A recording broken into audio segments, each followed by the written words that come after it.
Inclusion to me means making sure other groups are involved and are able to work together more.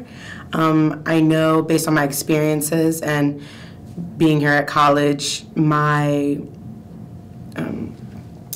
people from my culture group, I know that's one of the identities that I relate to, my being Hispanic. People in my group have made sure to hold programs and have other meetings to include others in our nationality and make sure to show others how exactly our culture does it and is able to relate like our practices to others through. I know one time I went to a Hispanic showcase, but it had to do with the different types of dance moves that we do. So I know that has to do with a lot of inclusion because there wasn't just our culture there. There were other races and ethnicities, so that was nice, and that reminds me of inclusion, definitely.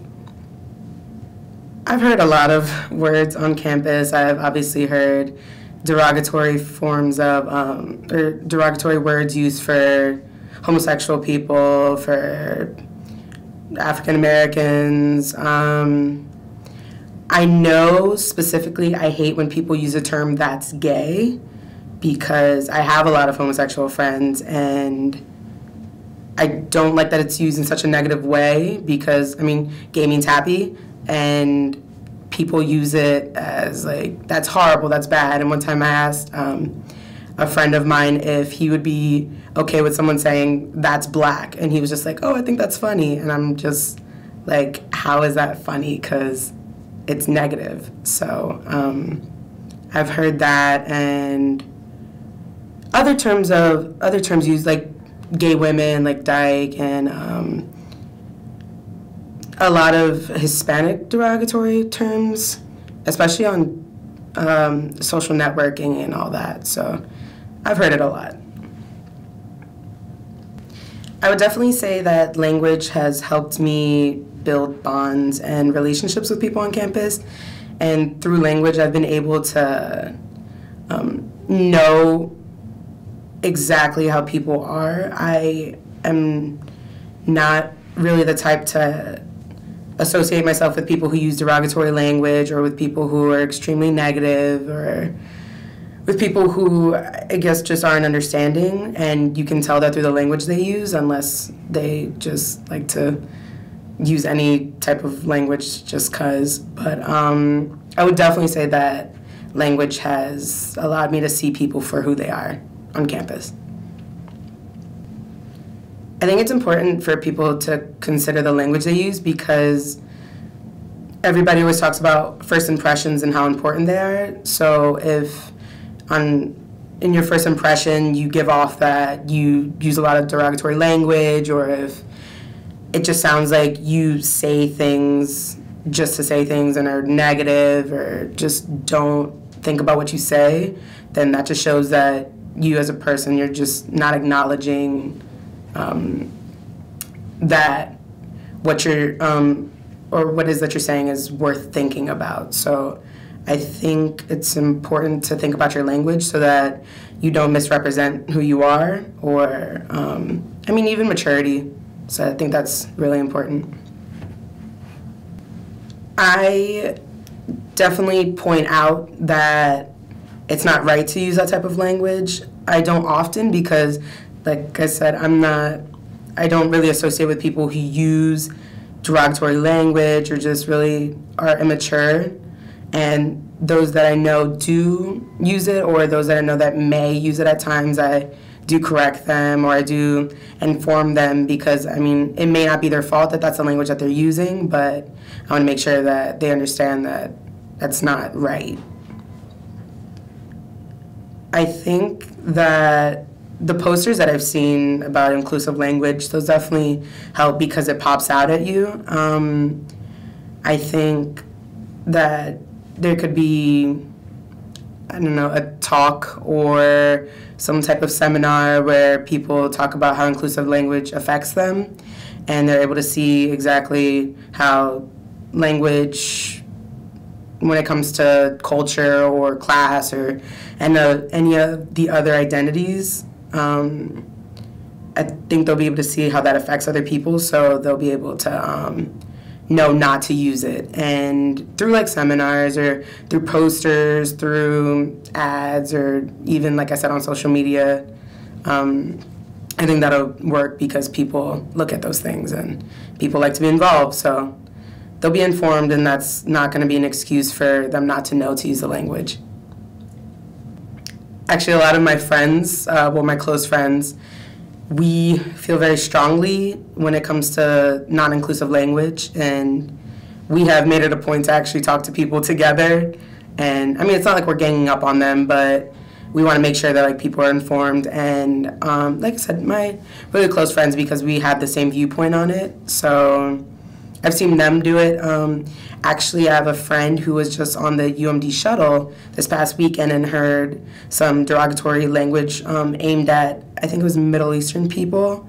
And it was a lot of language talking about him being like Aladdin and all this. And on Facebook, he actually said that he actually explained what happened on the bus and was talking about how ridiculous it was that we're in 2012 and people are still using that language, and he apologized to those people, and he was one of the 4 people on the bus to speak up. So he said he was surprised at how many people didn't speak up, and also just surprised that the language was said in general. So, I mean, it's still happening, but like I said, I have a lot of friends who talk to other people about it, so we're just trying to make it known.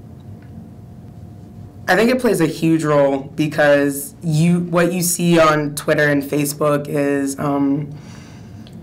a lot of, I don't know, whether it's rap songs or what they've seen in movies, and when you see that, other people see that, there's retweeting, quoting, and so more people are able to see it, and then more people think it's okay because they see like the N-word, or they see like the derogatory form of homosexual, and because it's been said in a rap song, or because they're using it as a reply to someone else and someone else sees it, they think it's funny, it's literally just a vicious cycle. So I think if it was used less on social media, or if it was even,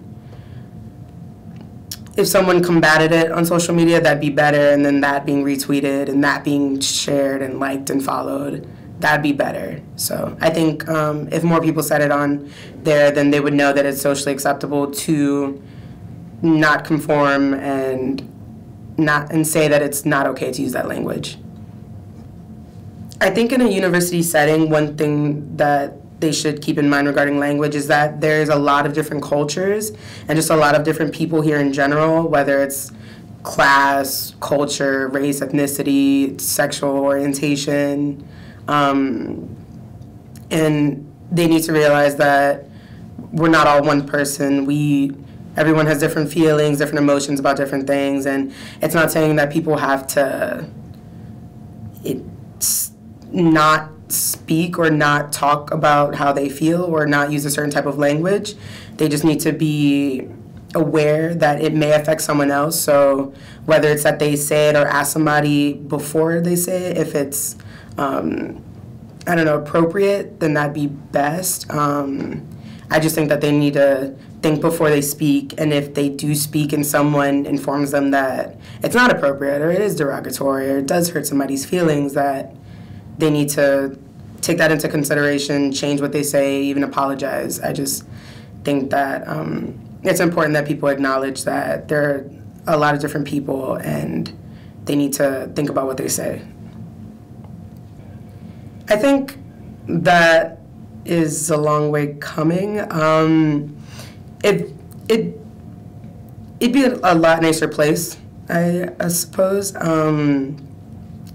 If people used more inclusive language, then there would be less arguments, whether it's, I've even heard in non-inclusive language at sporting events. And like I said, on the bus, my friend heard that. If there was if there was more inclusive language, then people would get along more. They would be able to understand how other people function, or just like how their culture is. People would be more understanding, maybe make more friends. I'm not saying that everybody on campus is going to be friends because of inclusive language, but people would be a lot more tolerant, a lot more, it would be a more peaceful place. So that's what I think.